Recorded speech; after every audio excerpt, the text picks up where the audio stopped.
Hello, and welcome to Cinema Craptaculus, where we say a bad movie is just as hard to make as a good one, just a lot easier to make fun of. This is Stephanie, and with me are my uncrappy co-hosts, Dave and John. Returning today is our uncrappy friend, Steve Silverman. He's the host of a very good podcast, World Gone Good, and his new cozy murder mystery, Drown Town, is now available at Amazon and Barnes & Noble. Welcome back to the show, Steve. Hello, Steve. Hey, thank you for having me on your show. Yeah. How do you like being on our show? What an honor it is to be here.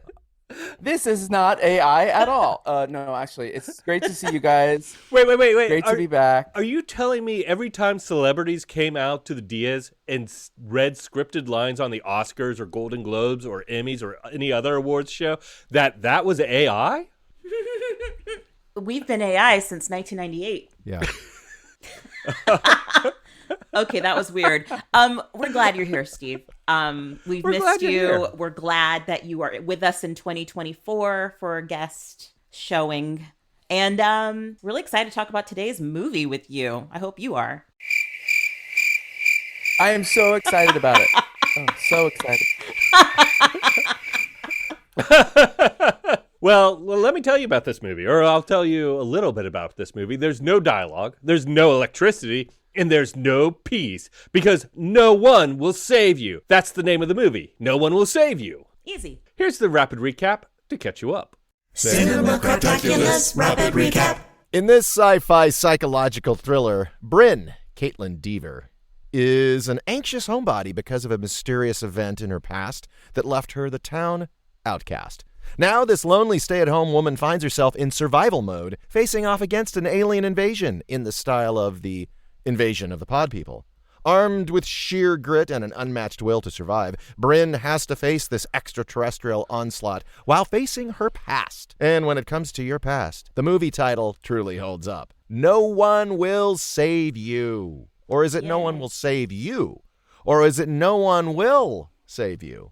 No one. I think it's no one will Arnett save you. No one will save you from this rapid recap. I need saving from this rapid recap. Steve, I think you just did. This was the original title of the last James Bond movie, by the way, and then Hulu took it. Which means Steve's got to, mentally compose the outro song in a Bond style now that I planted that. Oh. Yes. It actually does sound like a Bond title. No one will save you. Yeah. Twice. I think you need a number as well. No one will save you twice. Or the third time's the no one will save you charm. So, did you guys know about this movie? Yes. I mean, it came out around Halloween of last year and just kind of dropped unceremoniously on Hulu. And just seemed to have an interesting premise, to be honest, when I first saw the title, No One Will Save You, and then the key art or the thumbnail was like a picture of a house, I was like, oh, is this like creepy people attack someone in a house? Mm-hmm. And I made that judgment. I was like, I'm kind of out. But I watched the trailer, and it's not creepy people. It's aliens. Yeah. It's an alien invasion movie. The bus scene, that's like the really... I guess they used that in the promos, I think, a bit, because I had seen that before, but I didn't know it was aliens. I thought maybe it was like, you remember that movie Legion or whatever, when it was like a bunch of demons that were taking over a diner or whatever it was. Or zombies. I thought it was something like that, but apparently they were just aliens wearing people suits. Like Vincent D'Onofrio in Men in Black. Edgar. That was a visual and an audio. I like that. Oh, I thought you were taking a dump. I did not watch the trailer. I did not watch the trailer for that very reason. I saw the title of the movie, and I've learned lately to, even though it's what I do and what Dave still sort of does, and it's what John voices, I've learned to stop watching the trailers because they give way too much away. And so I went in just going, okay, like Dave, this looks, based on the key art and the picture I'm looking at on the Hulu, this looks like a haunted house movie. I agree. And I'm like, it's Halloween. I'm in. Let's go. And at first, it does appear to be she's either crazy or there's ghosts. And I was in. I thought she was a ghost. Like her. Yeah, I did too. Yeah, I her did house too. is like Etsy exploded all over the place. She is like a twee nightmare, like living her, twee fantasy. I mean, like she has like buckles on her shoes and ribbons in her hair. And I was like, what the fuck is going on here? And nobody, because there's no dialogue, nobody addresses anything that happens. Wait, what is a twee? It's this thing, like, Zoe Deschanel? Very well. Yeah, we used to play cricket when she'd come to visit. Okay, well, John has gone bye-bye. So, yeah, I mean, you know how that is. It's like, it's very like, oh, I'm playing a ukulele and I have, a Betty Page hairstyle. Is it adorkable? You know what's sad is I immediately flash to friends I know who I guess are twees. Now I'm embarrassed and I feel for them. And I feel bad because I'm going to look at them and think twee. John learns a new word today. It's charming. It's like a charming thing. I think they think they're being charming. Like, aren't I charming? And you're like, It's definitely a choice. It could also be that she's kind of like Jodie Foster's Nell from the movie Nell. Like a tea in the wind. Yeah, exactly. A tweet in the wind. Get it? Yeah, I mean, it was a choice. It was an aesthetic choice. But did you think at any point that this took place maybe 1930s or 1810 or? Yeah, they definitely kept it kind of ambiguous, and I immediately got like a Laura from Glass Menagerie vibe. For all you theater people, if we were going to see other relatives, I would see like an overbearing mom, and she doesn't get out much. That's kind of the vibe I got. Zoe Deschanel as Laura. Zoe Deschanel as Laura is it's perfection. It's one of the best performances I've ever seen. On the West End. I think, Amy Adams did it in 2022, I think, here on the West End. That's all. Wait, which one of you are on the West End right now? Dave's wondering when we're going to talk about the movie. Yeah, you guys both pointed at yourselves when you said the West End. I'm like, the West End of what? The West End girls, of the supermarket? The West End of Main Street? It's like Broadway. The West End of the East Side? We digress. The West End of the American West. This movie clearly had us all hoodwinked at the beginning. Well, no one had a cell phone, right? I don't remember a cell phone anywhere or a laptop. I don't remember a cell phone either or a laptop. That's why I'm saying yes. I questioned what the time period of this was and how far back we had gone. But there were automobiles, right? Mm-hmm. So... But paper the bus automobiles tickets seemed modern-ish, right? I mean, it didn't seem like obviously 1990s or 1950s. The bus felt modern-ish. That's a good question because I don't know when this, and you're right, there were no cell phones. I have no idea when this took place. She's driving a Subaru Outback that's like a 2003. It's my frame of reference. This takes place during the blackout summer of 2003. Right. And she's a lesbian because she's driving a Subaru. That was what she and her friend were fighting about. Exactly. That was what kind of car to get? I think just for plot brevity, we could just kind of skip through the fact that she's by herself. She goes into town and she's all excited. Like this is the day that I don't know, she's going for a job interview or someone will actually respond to her because she puts her hair up and she's trying to decide what to wear and she's nervous. She's got a package to mail and then she gets to town and she waves at people. They just kind of like blow her off. And so town pariah is established pretty quickly. Yeah. And no words are spoken. Again, throughout this entire movie, no one says a word. Actually, I think there were 5 words. She says something twice in a row and that was it. And that's later in the film. Mama, I think. She says, I'm sorry, Maud. But we'll get to that. Did you guys know that no one spoke in this movie? I didn't. I think I had an idea that no one spoke in this movie. Somewhere like in the first 20 minutes, I wrote down, is this a no dialogue movie? And from then on, I was just watching the fact that there was no dialogue and how they convey information to me rather than being involved in the story. Yeah, I mean, it was like she's waltzing around her house and being, cutesy, and she's putting together her little, she has like a little model town, and the people she encounters, she doesn't speak to, and they don't speak to her. And there's like that scene where she sees a couple, like an older couple, and ducks behind her car so that they won't see her. And that's the first indication, outside of people just glaring at her, that she's obviously trying to keep something at arm's length. But then the thing that I got was when the phone rang at home. She goes home and is dancing to some 60s song. No, Yeah, 60s song, right? And the phone rings, she picks it up, she hears somebody swearing at her, and then for the briefest moment, you hear someone say, I think you're and then she hangs up the phone. And I was like, oh, so she's getting harassed. Like, this is like, she is town pariah. Like, this is something, because that was the first time I thought it was like the town hated her. Yeah, and the thing is, what she did at, 10, 11, Yes. 12 years old. I'm just going to say what it was, is she killed her best friend, Maud, because I guess they were in a fight like kids do, and she picked up a rock and bashed in her head. But not repeatedly, just the one time. Yeah. One bash. Well, we don't discover that till the bash. very end, and it's Right. sort of, and it's presented in a way that is just bizarre. We'll get to that. So she's persona non grata, apparently persona non verbal, and then we're just left to sort of, as Dave said, follow, how will the story unfold? And they cut to bad things happening to her fairly quickly. They kind of get things rolling. They don't drag it out. No, they don't drag it out. It gets going. But one of the things that I was so surprised about was the town still hated her 12 years later. Like, it seemed like eventually, I understand why the parents still hate her, but the dude down the street might be like, yeah, she killed someone when she was 12, but she's a decent person now. I mean, she makes birdhouses and I stuff. mean, it's Yeah, not like but she's they're putting on a really- Michael Myers mask and taking over for Michael Myers.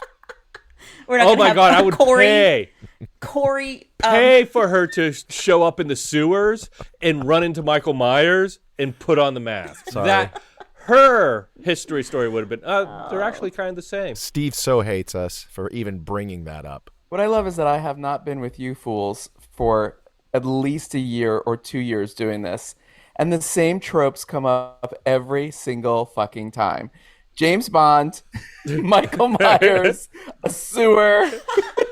We were talking Jaws before you came on. Yeah, that's Yeah. You can thank John for the callbacks.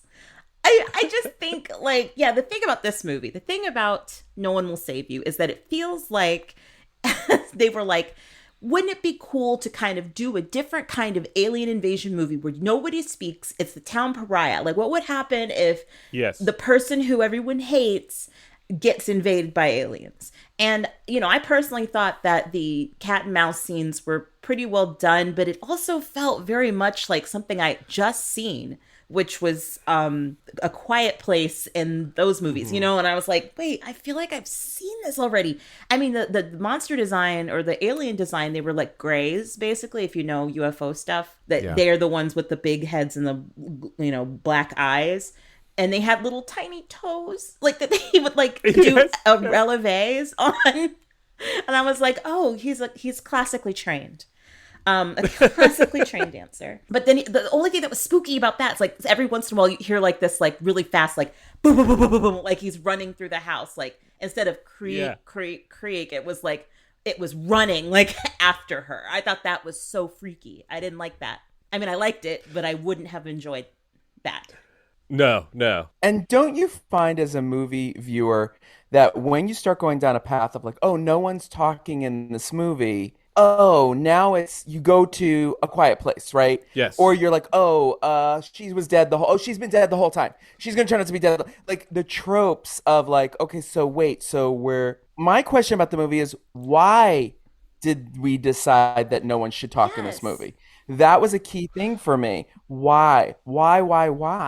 In A Quiet Place, it's very clear rules, why, right? Why is she not talking? But I will say this. I think that the lighting in this movie was fantastic. I think that the use of color in this movie was fantastic.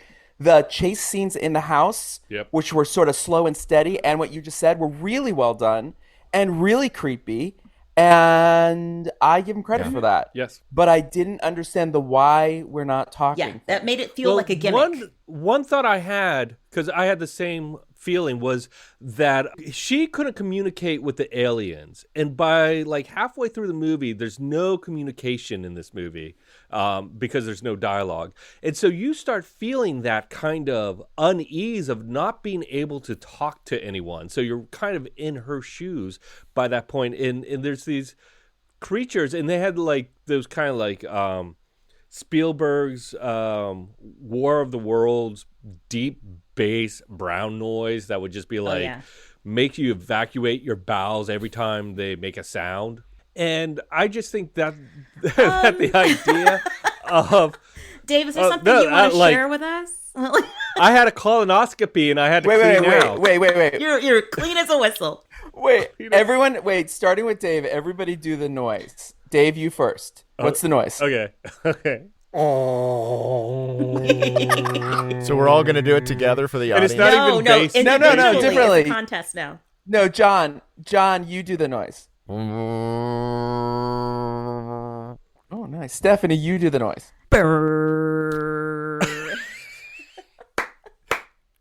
Like It's a bass off. Because I felt it was more like a onga. It was very bowel clearing. Why were there two different types of... That's how they captured the audio, too. Why were there two different types of alien? Yeah, why were there two different types of aliens? Have you not seen Alien, the movie? There literally is the face hugger, and then there's the grown-up version, then there's the egg spore. Yeah, but there's like, those are gestational. I can understand that weird squiggly thing. So they apparently they reveal in the movie that the aliens' objective is to land in this town and take over the people one by implanting this little squid-looking thing. It looks kind of like a kiwi fruit, but squiggly. It looks like down those their stress throat. things you squeeze. Yeah, that's stressful with phalanges on it, and it's disgusting. It's gross. But they shove it down the throat, and then it takes over the body and the brain, right? So we discover that she actually has something pushed in her mouth, which is, all sorts of symbolism there. Can we isolate that and that's gonna be my ringtone from now on? Which? Just Stephanie going, she had something pushed into her mouth. yes, it's not a tone. It's literally Stephanie saying it. Yeah. And then we could have a whole line of merchandise. Stephanie on a T-shirt, and she's going like this, and then we hear that we have that dialogue written on the top. Well, so the girl, what is her freaking name? I forgot what her name Brynn. was. Brynn. Bryn. Okay. Brynn. Yeah. Brynn has the Brynn mind and control Maud, device. by the way, two 1950s names. Brynn and Maud. This is what I'm saying. Very old-timey. Yeah. That's my point. It's That's my point. timeless. It's Well, a I think to timeless- Dave's point about the no audio is even usually in moments of terror, you'd be like, fuck, or shit, or get out. There'd be she would, she's in the car frustrated because it won't start. So then I started to think, like, is she, Mute? I hate to say the Yes. word mute, but is she like traumatized and lost her Withholding voice? speech. Right. Well, we do that know would be from the interesting. gravestones it was the 20-teens because her mother died in Oh, 2019. that's right. You're right. So Your they mother live in died the in Twilight 2019. Zone. That's where. I have a question that goes along with this. Do you feel that Brynn's actions brought the aliens to that town? I didn't think about that. Even though what happened years ago. And I ask that because as a movie viewer and a writer myself, I want to know, again, why, like you said, why are they not talking? Why is everyone being an asshole to her? Joan Rivers had this joke a long time. She goes, how come a UFO never lands at Harvard or Yale? It's always some two assholes in the back of a truck, in the middle of Rural town. nowhere. So my question again is what I started going to that place of what did they do to bring this on They were themselves? given a $15 million budget. But then maybe I'm It was overthinking the it. They were budget. giving a low budget, Steve. That's why. They filmed in New Orleans. They filmed Okay. in Louisiana. And jumping back for one quick point. So you said there were two different types of aliens. I sort of credit it to that first alien that came in. I was like, okay, is this an alien who's like comes in, sort of surveys the place, and is the more scientific, peaceful alien? And then there's the warrior alien, which is, the one that went through that car and sort of got stuck halfway through, remember? And she's like on the other side of the car and freaking out. So that's where I went with that. Because I was wondering, like, are they that bad? Or is it our reaction to them that made Well, them? all I could say is that I just want to jump in because because we're skipping around plot and story wise, that's fine. But when she's abducted, because she does get abducted. Thank you. I'm sorry, I went right to Mrs. Rafferty from Kate McKinnon's sketch on SNL. If you've ever seen that, she's like, Perhaps they were collecting biological data? No, that felt super off the books. I swear to God, there was one gray alien by a door just kind of... think he was the lookout. Look, it wasn't my worst Wednesday night. I mean, I kept thinking, like, did these guys watch that sketch? And then they're like, I've always been a fan of Close Encounters. You know what? I really like that movie, The Quiet Place. Oh, and I just watched that last night in Soho. So it'd be cool if a girl's really into like retro stuff and kind of in her own little world listening to albums. And we're going to blink the lights on and off because that's what they did in that Spielberg joint. I thought there wasn't two different aliens, that they were just aliens of different ages. Like that, there was the really small alien, and I just thought that was like a teenage alien who was like first time invasion, and they were like, this girl looks easy to take over. Why don't you go in there, little alien, and you take over this girl, and she kills him. Yeah, like and she kills him. All that was missing when he came in there was Joey Tribbiani going, "How you doing?" Like right there when he walked in. But keep going. And then the larger alien was like an older alien that they sent as he's like 50 and just got these long ass limbs for no reason. They seem to be the same, just different sizes. I mean, and the other question I have is, if Greys are so smart, why are they always running around naked? Yeah. They don't need clothes in their world. Dave, you bring up the central issue with alien invasion movies is that their technology and intellect is miles ahead of us on so many levels, and yet they're so barbaric in their tactics, like chasing her around. Like they could literally just go, I know we won't have a movie, but they've got telekinesis. But there's no reason to chase her around, and they seem to get so primal and feral, but yet they've advanced. And you, to your point, like, they always have like these hands that like could never really create technology. Like the ones from I'm doing my three fingers from War of the Worlds. I just don't buy that they could create a giant spaceship because I'm telling you, they had like not with a base 6. What? Power tools are hard to use if you don't have good hands, and these guys have like long 3. Okay, a couple things to address here. First of all, they're probably not using power tools. They're probably a little more advanced where they go boop beep boop bop. A couple quick things. First of all, I love that. I know, right? They're not at Ace Hardware going like, do you guys have? I need to put a ship together about That's what kicked Yadid. this whole thing off. That's a deleted scene from the movie. Yeah, they did go to the hardware store, and these people are like, "What the hell?" And they went, "Okay, we have to go to divert to Plan B." And the only thing that was missing in the Ace Hardware store was a William Shatner mask. Cue Michael Myers getting us back to the sewers. Jesus. Okay, a couple quick things. First of all, I love that Dave said that 50 was old. Fuck you, Dave. No, just older. Just older, not old. Just older. Dave, okay. Oh, that's old to you? That's self-hatred. Ageist? I'm 50. Yeah, I know. That's why I said that. Look at my limbs. They can't build anything. Second of all, the big alien was like a blow-up doll. Run around naked. The big alien was Dave. Sorry, Steve. I'm naked all the time. Run around naked. Third they don't have a Zara on their planet. What I want to say about a house, an alien entering a house, though, what makes it does work is they don't know. This is primitive to them, so they don't know the layout of the house. Oh, that's interesting. Right? They don't understand how stairs maybe work or doors. I go there and I go, I'm okay with it because they're so advanced, right? So this would be like us going to, exploring caves. I don't know, Texas. Laura Ingalls' house. Texas. It's like going to Abilene or, gosh, I don't know, Amarillo, Corpus Christi. I've heard Dallas. Jacksonville, Florida. Corpus Christi was a sandwich. St. Petersburg. The oldest. Oh my God, we're gonna get so much hate mail. I was all in on the chase scenes. I thought the chase scenes. I wanted the whole movie to be the chase scene, like in the house. It was. That part of it. Again, it goes back to the basics again. The house is haunted. Why is the house haunted? Because it is. The end. It's haunted. The aliens arrived. They're evil. They're good. They want to help us. They want to hurt us. The end. But it's when you have to start piecing together the why of it all that, again, gets a little clunky to me.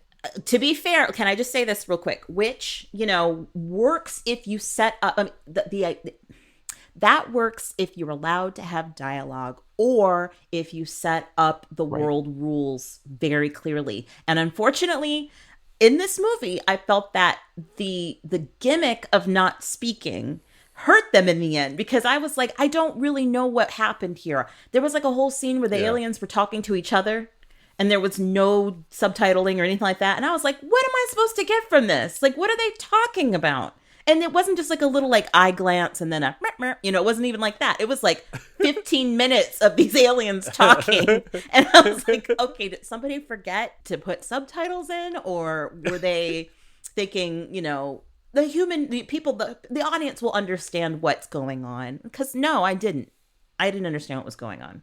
I don't think I've seen an alien invasion movie where when they get into their little and they had subtitles. Imagine how different the film would be if it was literally like, if that should be like the alt version back in the old DVD days, is watch it with the subtitles on. And then it's like you realize like, oh, wow, I had this movie completely wrong. These guys are like scientists. They're just trying to... like, that's the Arrival thing. That's what they did in Arrival. You didn't know what they were saying until you knew what they were saying. And that was the point of the movie. Like, that was the story. That was the journey we were on. And there was none of that. It was like, well, now she's been captured, but now we get to finally figure out why everyone hates her. I'm going to do a fan edit and put the aliens from The Simpsons from the Halloween Treehouse episodes and put it under these guys at the end, Kang and Kodos. Mm-hmm. Yes. That would be funny. Take every scene of them and just put it underneath different scenes of the No One Will Save You aliens. Hey, Craptaculars, we'll be right back. And now, back to the show. Did you guys understand the cloning? The what now? Cloning. She was cloned. Wait, what? Yes. Remember, there's like this extended scene, one of the chase scenes that Steve purports to love. It was not in the house, but it was in the woods. Is this after she spit out because she has she goes into the Nexus with Captain Kirk. Yeah. Remember the scene? It was like right out of Star Trek where she's like, I was waiting for Captain Kirk and Whoopi Goldberg to show up, or Captain, Picard, because it's like definitely like her idealized world and her friend's alive again, and we start to realize it's not real. And then how she got out of that, I don't know, because she's levitated to the ceiling and she's got this thing jammed in her, but somehow she ends up in the yard spitting it out. And she's in her pajamas. And I was like, wait, that was the dream, right? Because she woke from the dream and... Yes. But then the dream wasn't, I don't know. And that was it was like an extra half hour of stuff that didn't matter, because you're right. Like she was able to take the thing out of her throat, but then she runs into the woods and then she sees another version of herself. And I'm thinking, when was this made? When did this get created? Okay. Have you ever had a dream where you're like chewing gum or something gets stuck in your mouth and you're trying to pull it out of your mouth? No, I've read up on this. I'm not being. I know. But this is a true thing. Okay, it's kind of like your teeth falling out. It's the same meaning, and it's a meaning of that you are. I've read different meanings for it. Sometimes they say you're not being authentic. You're not living your authentic life. It says it's also that it means that you're holding back something that you need to move on from. But I have had many dreams in my life where I'm literally like choking on something and pulling it out of like pulling shit out of my mouth. I'm thinking it's like gum or something. It's like gum, right? or it's peanut butter. Like it's something sticky, is nuts. Like it's something, and that is what figuratively and literally these scenes reminded me of, because it goes back to dream analysis. And again, I'm trying to apply a why here, and that's what that went to for me. And I really was like, okay, is there really a clone? Are you really seeing double, or are you making peace with that thing? But she didn't yet. Puking it up. She hadn't yet, right? Like that whole sequence was her still remembering the past. Right. The clone happened after she was released inexplicably from... No, sorry. She ends up running into the forest after she hacks it up. And she has a scuffle with an alien. And then we see that thing, something grows up. And then she runs into a clone of herself. The clone stabs her. It looks like she's going to die. And then they hug each other. And then as they're in that embrace, she slices the clone's neck with the box cutter, and then is very distressed because she's maybe all the emotions of the day, the last week came out, and she's hugging her clone as the clone dies. And then as she's bleeding out, she gets sucked up. Yeah, the giant. But that is what I'm saying. That is what I'm saying. She got the chance to make peace in a very violent way. But I don't think she did. So she literally kills herself? Yeah, like the present day self. Her younger self? Her present day self. Yes, but cutting that off. But then she still hasn't gone and resolved what's going on in the past. Agreed. That's true, yeah. Perhaps she has, because I don't know whether she has or hasn't, because they're the ones who do like a little memory. Like, I was wondering about that on the ship of like, you go in the little light thing and you stand in the circle and then you are reliving shit, or they're seeing it, or they're telling you it's okay to relive it and move on from it. Like, I was like, what? Again, and you nail it perfectly, Stephanie. If we had some dialogue or a nice whiteboard with somebody writing on the whiteboard for me. Well, let me ask you this, because at the very end, she is happy in the sense that she lives in her town still. Everyone else is pod people, but they're all living this weird kind of euphoric utopia life where they just all kind of like dance and have garden parties. And it's very, very, very Etsy. The vibe is Etsy. And she seems very happy. Now, does she have a pot in her throat, or is she just going along Nope. and is thrilled to be there? She does not have a pod in her throat. But don't forget, like before she's released from their clutches, there's this sort of like little powwow look, and you have to sort of imagine what the aliens are saying to themselves. I started to say like, hey, this one's special. In 5 minutes. What about you, Bobby? Because I don't get a sense that she gets turned into one of them. I think they feel like she's special. And it just occurred to me that I think the ending shows what the aliens were doing. They saw what she did. She was a woman that recreated the town in the image she wanted, like a dollhouse. And they did the same thing. They created a dollhouse for her like that little model town that she made. They've made the town into a model town based on what she's been doing. And now she doesn't have to have the past haunt her. She doesn't have to be the town pariah. She doesn't have to fucking talk. And it's like she's now in her own dollhouse that she created. That is what I'm saying. That's what I'm saying. But do you guys know why? Like, do you know No, why who they the did fuck- this? no, I don't My fucking know theory why. is that I don't I have know a why. theory on that. Yeah. My theory is that the aliens, you're completely correct, John, that they did this for her, knowing what they know about her, what they've seen in her memories and how she acts in the present. She's the only person who's been killing folks. She's the only one. She killed her best friend in the past. She killed the alien. That's one of them. She killed her clone. Like, she's dangerous, right?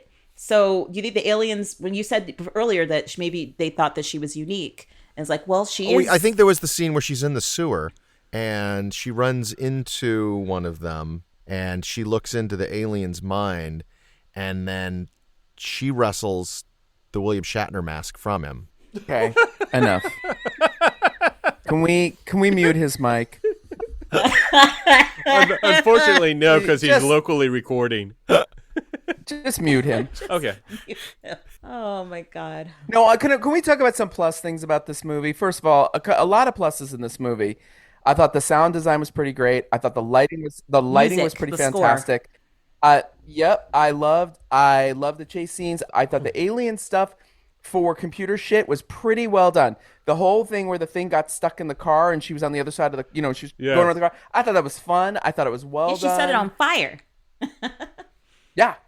Yeah. No, I loved it. But I was like, and I loved them on the houses, like on the roofs and shit, because I liked how they sort of made them silhouette-y, and it was like, for a Halloween movie, and I did watch this at Halloween, I found it satisfying in that, there's just comes a point with so many movies that we all know, you just got to turn off, like, why is this happening? Yeah. I mean, this movie took and just go. Don't ask why. They took some big swings. Like, they firmly took us by our hands and said, come with us. We're going to explore the world of this weird twee lady who was a child murderer. Don't say anything. Don't come with us. Don't say anything. Just shh. It's a quiet place you'll be. Yes. And there's going to be no technology. It's going to be 2020 or whatever. And we're going to be in New Orleans. And there'll be lots of weird music. I think you guys are giving your Craptaculus rating before we're officially rating. Should we should we just jump into the Oh, ratings? I don't know. Steve was just raving about it. He was talking about what I was wasn't positive raving. before we get into the No, I was negative. being positive. I think I know how he's gonna vote. Get into the negative. Wait, get into the negative? Up to this point. I will say that I felt like there was a little bit of guys who had watched when they were younger M. Night Shyamalan Signs, and all the things that bugged them about that movie they wanted to kind of play with. Right out of the gate, they show us the aliens. Like, there's no cat and mouse. It's like, no, we're not going to play that coy game where you hear the pitter patter, and nope, it's an alien. And then, like, they have a little nod to, the absurdity of that film. She starts throwing pots of water on it, like, and it does nothing. So I think there was a little wink to people who were annoyed by Signs. Unless you guys are fans. Steve was like, that's No, me. no, Steve was No, very... I just pointed. We were on camera. I just pointed at myself. I fucking hate Signs. The fact that, I'm sorry, the fact that aliens come to Earth that is 4/8, 7/8, 9/10 covered in fucking water, and they're terrified of water. Like, they didn't see that out the window when they were coming toward us. Like, Mars is right next door.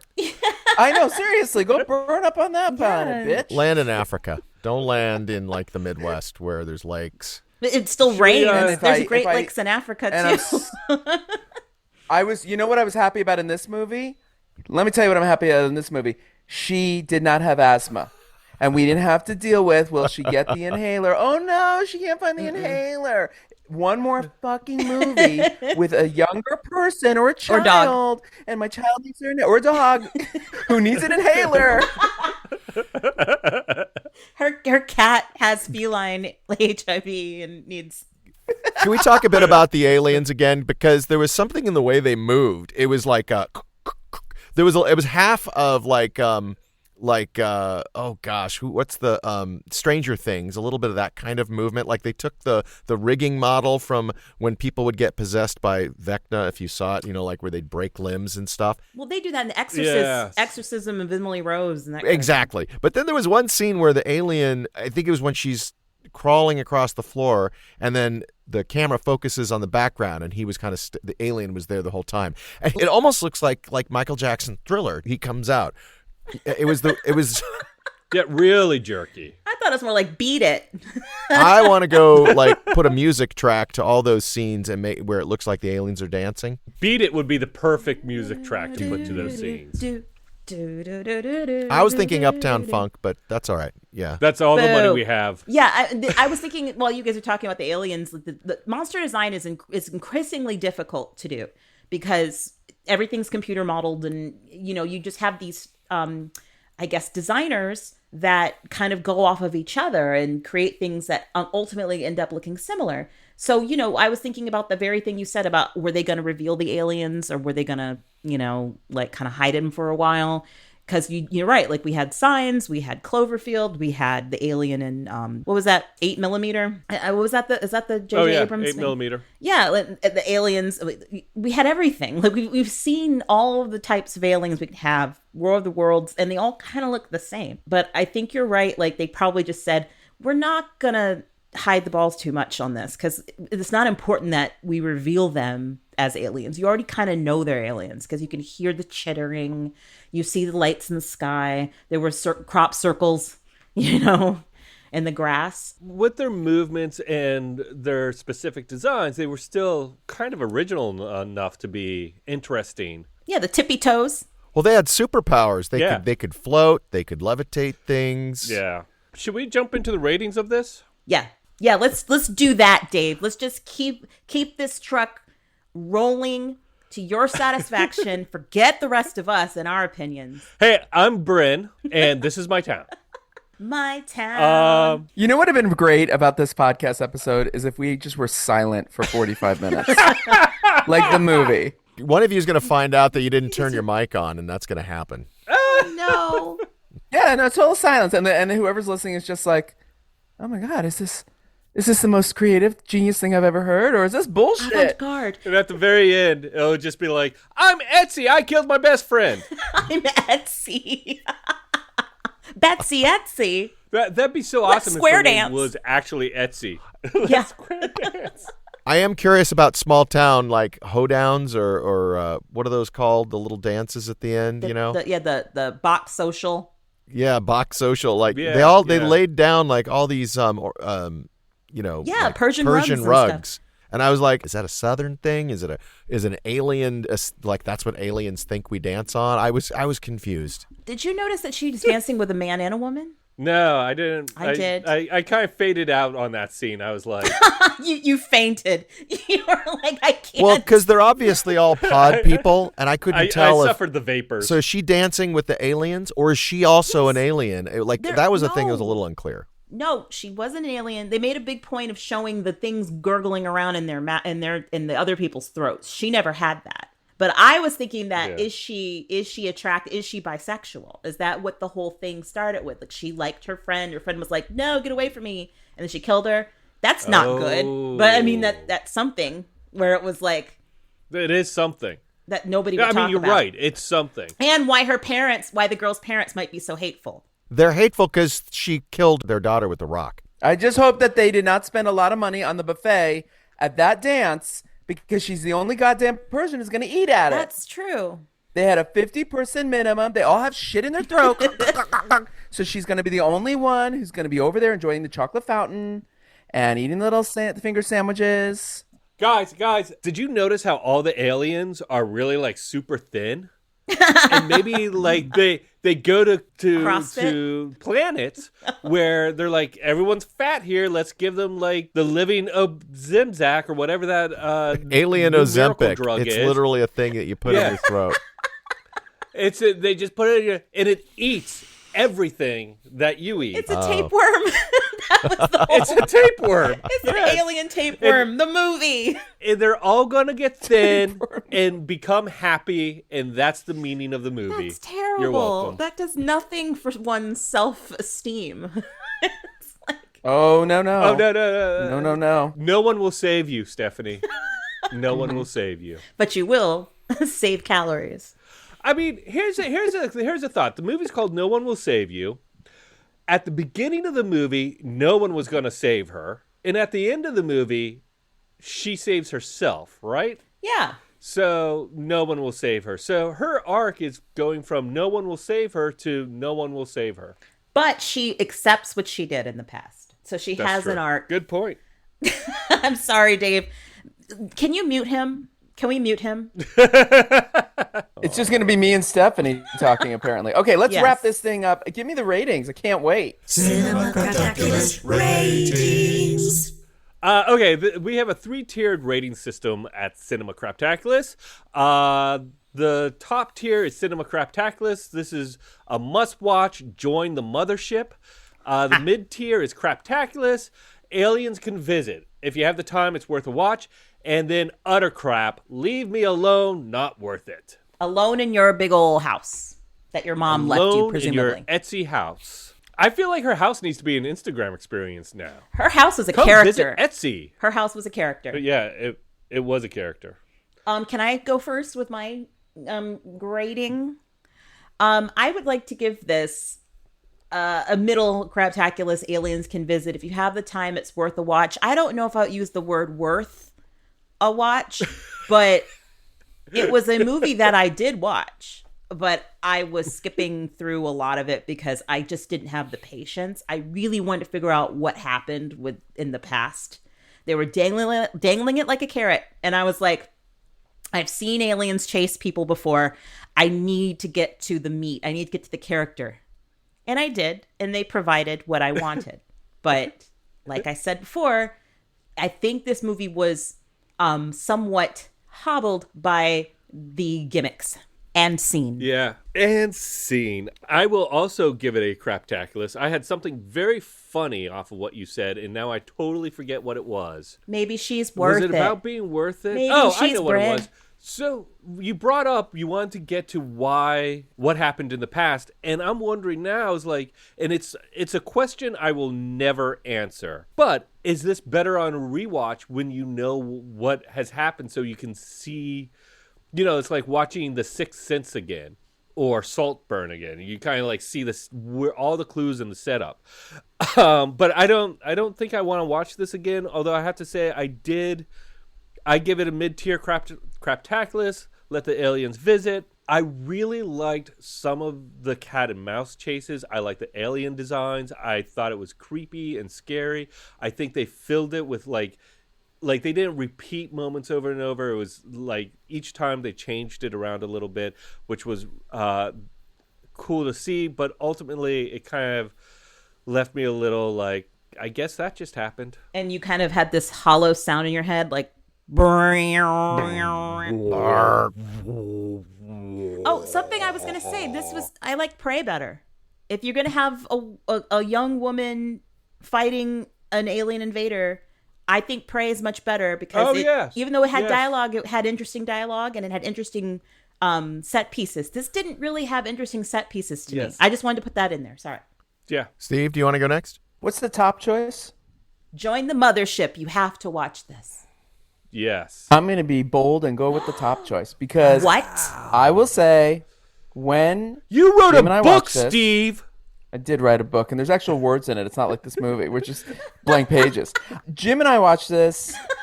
It was not super scary, but jumped us a few times. I thought that the set designs were good. Like I already said, the lighting, the color, the music, the sound.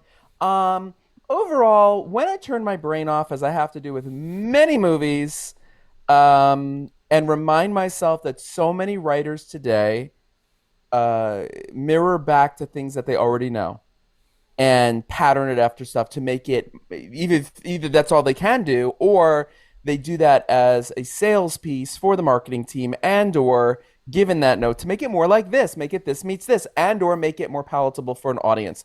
So I did enjoy, I gotta say, I did enjoy the whole chase scene in the house and her getting out of the house.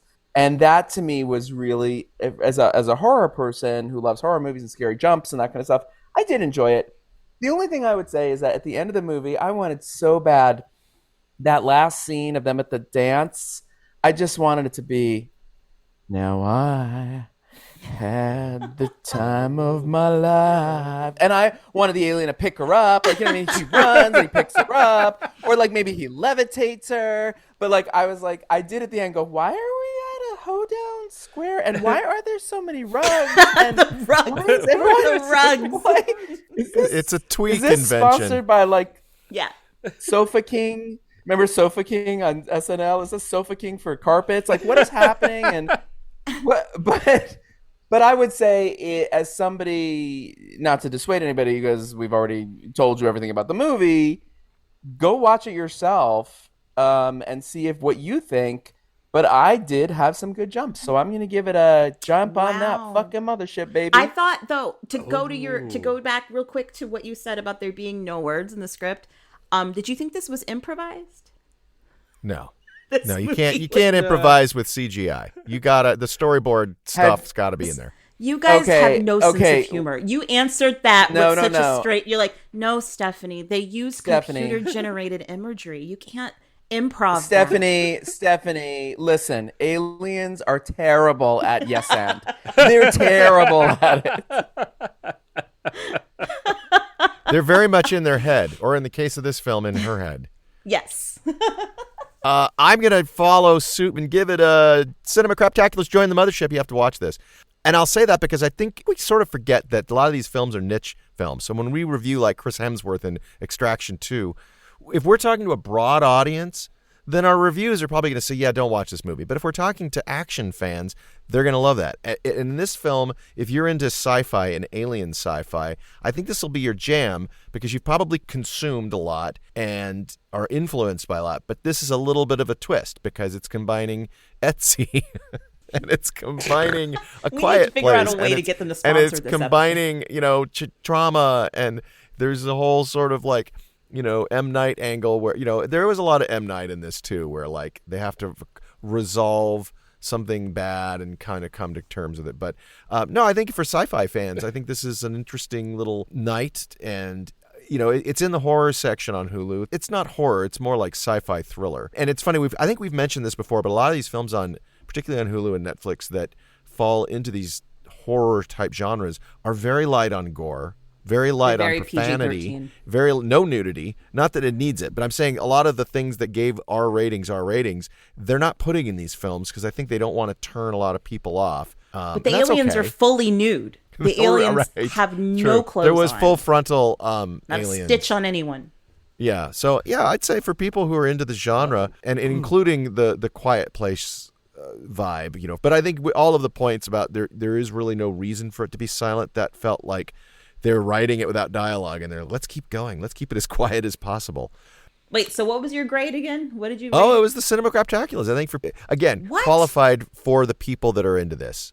If you're a horror fan or a sci-fi fan, I think this film kind of... If you're a whore or a nerd. If you're an aspiring twee and you want to start selling... You can't say that there is not a twee. It is an adjective. Oh, I thought twee was the noun. It was the person's a twee. So someone who's into twee or who is twee-like, there's no twee noun for them. They're just an Etsy artisan. You know, the twee people in The Hobbit were my favorite. The noun is insufferable idiot. No. Two genders, no twee. What? I guess on that note. Steve, if people listen to this and we're like, wow, he has some strong opinions, I'd love to hear his own podcast and book. Where can they find you? Wait, let me unmute you. Hold on, gotta unmute you. Okay, There you go. No, I'm unmuted. That was my silent answer from the movie. You can find World Gone Good anywhere you listen to podcasts, right where you listen here. We're 160 episodes in and having the time of our good lives. And you can find Drowntown, which has a 4.9 rating on both, I believe, Barnes & Noble and Amazon. And pick up my book, which is a fun little murder mystery with a heaping of comedy and a dead dog narrator. And if anyone from Netflix or Hulu, well, if anyone from Hulu is not fully, fuck off, you assholes, and Prime is watching or listening to this lovely podcast, yes, it is available for you to produce as a series, and I'd like Stephanie Coggins to be the head writer. Okay, I'm good. Thanks for having me. Goodbye. I fully endorse this. My name is Stephanie Coggins, and I approve this message. And if you sell things on Etsy, please don't be offended that we've stereotyped you as the sociopathic children who grow up to be quiet victims and save the humanity You're a from murder aliens. kid. Buy local. The film leaves us with the saucers in the sky. Sequel? I think that was just to show that the saucers were, still around. They hadn't left, and that they were going to take care of her. No, I know that's and then what we keep doing the thing that they're doing all over the world. That's what we think. Yeah. But do you think that it was that the writers left it in so that there could be a sequel? Well, people are very, very poor, and they need Hollywood cash. Actually, I don't know if they're very poor. In the sequel, no one stops talking to make up for the first movie. And the title will be called No One Will Shut Up. Shut up. Yeah, nicely done. No one can hear you over the dead. No one can hear you. Stephanie got herself with her own joke. I love it. I'm laughing about what you guys were saying. No one will shut up. Okay, so as we exit, I want to say we'll go around and we can vote. What do you think Steve should take us out on? Definitely a made-up version of No One Will Save You on the unproduced Bond film starring Joel Edgerton.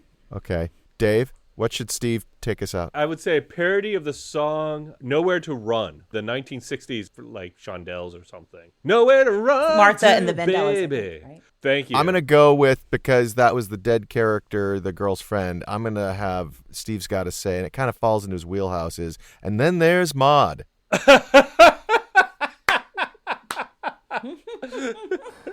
I'll try to help you all out. We'll start with you, John.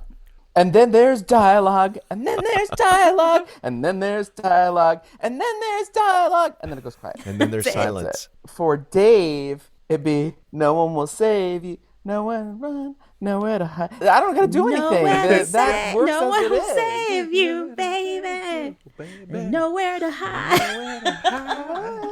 And then for Stephanie, you wanted a Bond one? That should be that's John. right. John is trying to break from tradition. Okay, so it was too on the nose. We're going all but no. the way. We're going all the way back. No one will. Oh shit. No one will save. I'm trying to do. Da-na, da-na, na, na, na. No one will save you. No. Ba-na-na-na-na, ba-na-na-na-na-na. You gotta picture like Adele, and it's very grandiose. Or what is her name? The one who did. Well, Diamonds Are it's Forever. Billie Eilish, so it would be like, on very quiet and breathy on the piano, No. It's like, no one. I'm taking it back. I don't usually do titles though. I usually do it about the person. It's like, Will save you. No one will save you or our show. Diamonds won't save you. God, if anyone listens this far, God bless them. Thanks for joining us on this Cinema Craptaculus journey. This is Dave, and ever present with me are Stephanie. And John. Oh my God. Wake up, John. Nothing changes. Nothing changes. And remember, a bad movie is just as hard to make as a good one, just a lot easier to make fun of, especially if there's no dialogue. And no clothes on any aliens. And now a moment of silence. 2 hours. A special thanks to all of our loyal Craptaculus listeners. You know who you are. We call you Craptaculars, and we are grateful you spend time with us. Be sure to tell all your friends and family to listen, subscribe, and leave us a rating and a review. Cinema Craptaculus offers up hilarious movie discussions, and our Expanded Universe show offers up a grab bag of showbiz analysis, interviews, pop culture fun, and lots to geek out on. So stay tuned for more Craptaculus fun coming to you wherever you listen to your favorite podcasts.